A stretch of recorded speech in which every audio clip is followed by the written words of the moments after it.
Hi guys, and welcome back to the channel for another Dungeon Hunter Champions video. A lot has happened and a lot is still happening in game, especially when it comes to all the events going on. It's surprising really. Other games that I'm playing at the moment don't have a huge amount of events.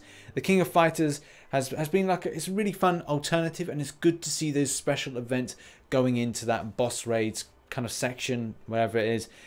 So yeah, I'm really happy about that. And at the same time, like, look, you know, I've been logging every day, so I'm getting the stuff.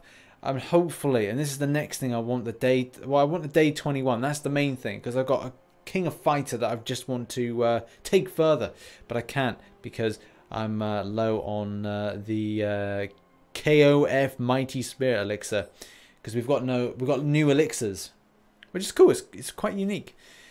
And then the Halloween calendar Snake Lady, yeah, it's going to be quite good to have that completed. And then we're into the November calendar, which actually looks pretty good. I'm not going to lie, that does look pretty good. And then the King of Fighters event, so close to finishing. I will finish that and get the final champion there. Halloween event, which I love this. I thought it was just fantastic, based on gold spend. So I've been racking up the points. I don't think I'm going to be able to do 5 mil, but we'll see. 2 mil I'm definitely going to be able to do. So yeah, okay, some good from that. Unless for whatever reason I can, no, 5 mil is a bit too much to kind of spend in game. I'm not going to be able to do that at all.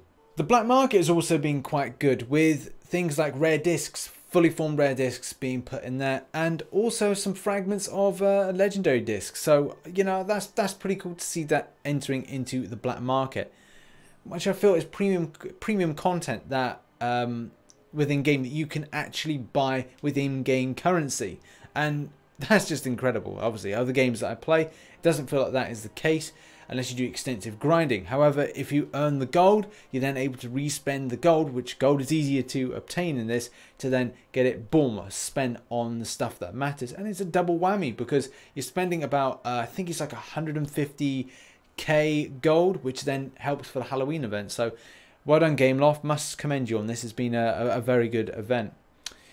But champions-wise, what have I been up to? Finally finished the Manus going up to the 5-star that's now up to level 50. This was the most important one here. Skuld is now up to the 550 that I really wanted it to be. So that's positive. That's going to be really good for grinding out lots of different things, especially when it comes to doing dragon raids. That was one of the main reasons that I did that, and I'm building a strong dragon raid team, a spider demolisher team, and also I'm developing an arena team. So there's lots of things going on at the moment. I think when I finally get there, which as you can see now, that was the reason for this monument, the fire monument, that I'm using this one in particular, or utilizing this one in particular. That is the reason that I've got this monument up so far, because I don't think this was when you last video, I don't think we showed that. But there's a few other champions that I am working on as well. But like I said, I've got to create a spreadsheet of organization of what is for what I'm developing, because sometimes I become very out of touch with structure of my teams, which is then making me just go, oh, is that going in there? Is that going in there? I don't know. So I need a spreadsheet or some sort of list of what champions I'm developing for what, just so I can get a handle on things. So as I go and as I'm picking up these, then I can give that experience to you guys.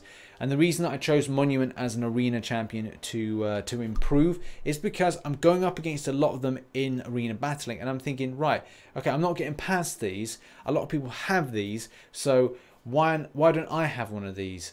And now that I've got one, I'm seeing the benefits from it, which was one of the reasons that I decided to do the shark. And I'm going to be then ascending the shark, and then I'm going to be taking the shark up further. When I was doing 5v5 battles, I was finding that I was getting my ass kicked by the shark. And I was thinking like, oh, this is comparable. My champions are as good. They've got good stats. They can go up against a shark, which shouldn't do much. And I was finding that it was kicking a lot of ass. And looking at the way that the skills do things like the Bloodseeker Slash, and that's got things where enemies struck are below 50% health, raises crit, and applies the haste buff on self. And then there's also things about lowering attack speed and slows enemies. And we've got stuff with regeneration. There's so many things, and as well Final Bite. And I think Final Bite was the thing that kicked my butt so many times. And you timed it in well, that could be really good. Good gear around this champion is going to make it a real bone of contention, a real strong entity when it comes to 5v5. And that's any wonder that I got my ass kicked so many times by that character. Anyway, enough talk. Let's move on with the discs. And I'm learning. I'm still learning about this game, but I feel that I'm getting somewhere. As we pick up something good to begin with. Magical Girl. Yeah. Okay. Cool. Cool. That's a good start picking up a Magical Girl, especially a fire one. Moving on. Anything shark related is good because then I'll absorb that into that shark that I'm developing, as I've said.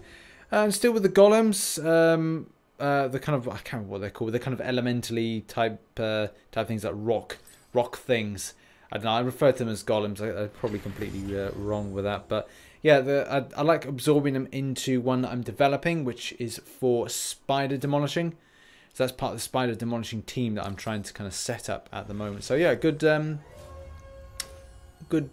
haul there of those. I think there's a few. So that's going to be good for defense and also tanking, really. That's for tanking in general. As we now dealt with the commons, let's now move on to the shards. And let's do a rare shard. Unfortunately, just in that moment, I ran out of gold, as you do. It always happens at the worst time. All the time you just don't want to. Okay, so we've nothing. We're waiting for those red kind of like lights. You'll know what it's like if you play the game. You see the red lights.